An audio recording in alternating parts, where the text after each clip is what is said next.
Bom dia, crianças! Vamos começar a nossa aula de história, tá? Mas antes da gente começar, a gente vai ler, tá certo? E a gente vai encontrar um versículo em 1 Timóteo, capítulo 4, no versículo 10. E diz assim: Pois para isto é que trabalhamos e lutamos, porque temos posto a nossa esperança no Deus vivo, que é o Salvador de todos os homens, especialmente dos que creem. Então, quem é o nosso Salvador? Deus. A gente precisa colocar nossa esperança, tá certo? No altar de Deus, porque é Ele quem cuida de nós, tá certo?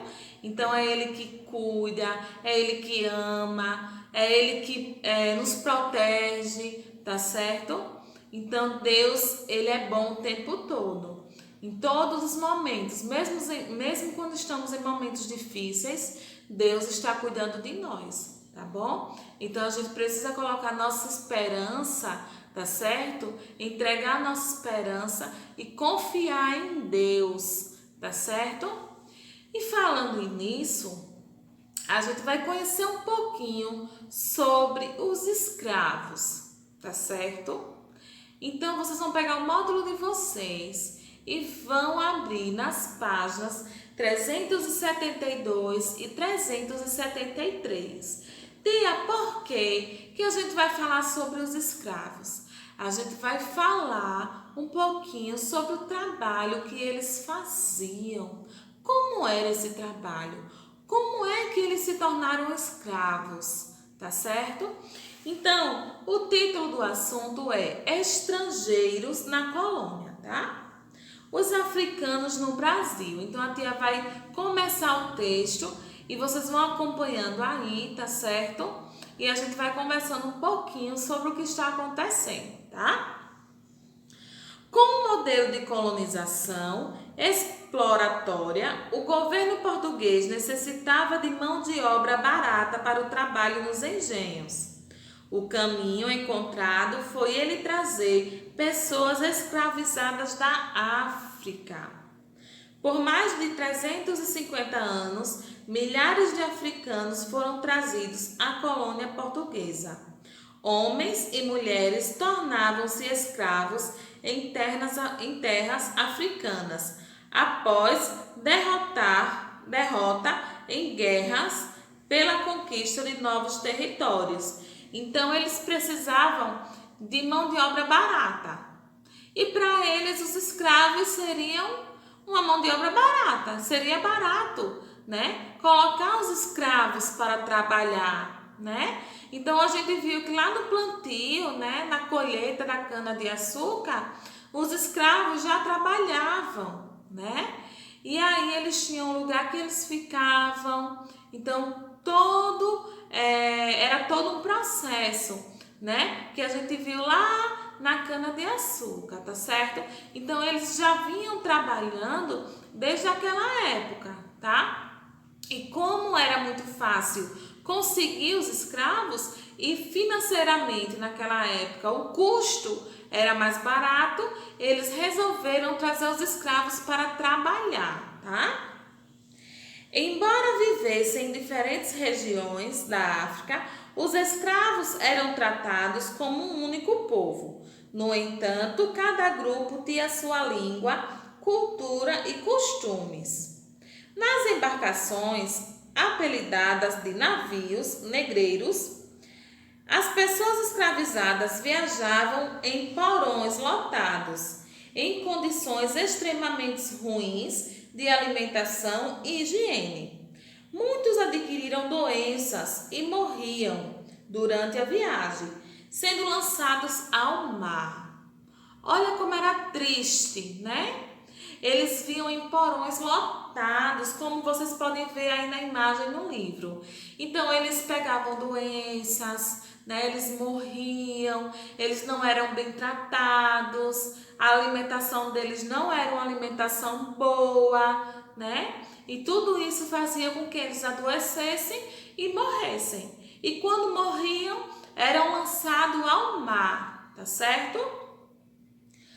Os que conseguiam sobreviver à viagem chegavam doentes e enfraquecidos. Então, aqueles que, mesmo passando por tudo isso, conseguiram sobreviver, chegaram lá ao determinado local fracos, doentes, precisando de cuidados, né? Então, o mercado de escravos. Chegando às terras brasileiras, os escravos eram tratados e recebiam cuidados de higiene e alimentação para que se mostrassem em melhores condições. Então, como é que eles iriam vender os escravos se eles estavam fracos, doentes, sujos, com fome, né? Então, quando eles chegavam, eles primeiro iam ter todo um tratamento para que depois eles fossem colocados à venda, tá? Então, olha só, sendo em seguida levados para o mercado onde eram comprados por proprietários de terras e senhores de escravos. Então, olha como era, né? Era muito difícil aquela época. Eles passavam por tantas situações difíceis e depois de tudo isso, eles ainda passavam por um tratamento, né? Para que depois eles fossem vendidos e continuassem sendo escravos, trabalhadores, né? Ia continuar com o trabalho escravo, tá certo? A situação deles não iria melhorar, tá? Eles iam continuar trabalhando, certo? Proprietários de terras e senhores de escravos buscavam nesses mercados homens fortes e de boas condições de saúde para fazer os trabalhos mais pesados, e mulheres para trabalhar tanto nas lavouras quanto na casa dos senhores, onde faziam as tarefas domésticas e cuidavam das crianças. Depois de vendidos, diversos escravos eram marcados de ferro.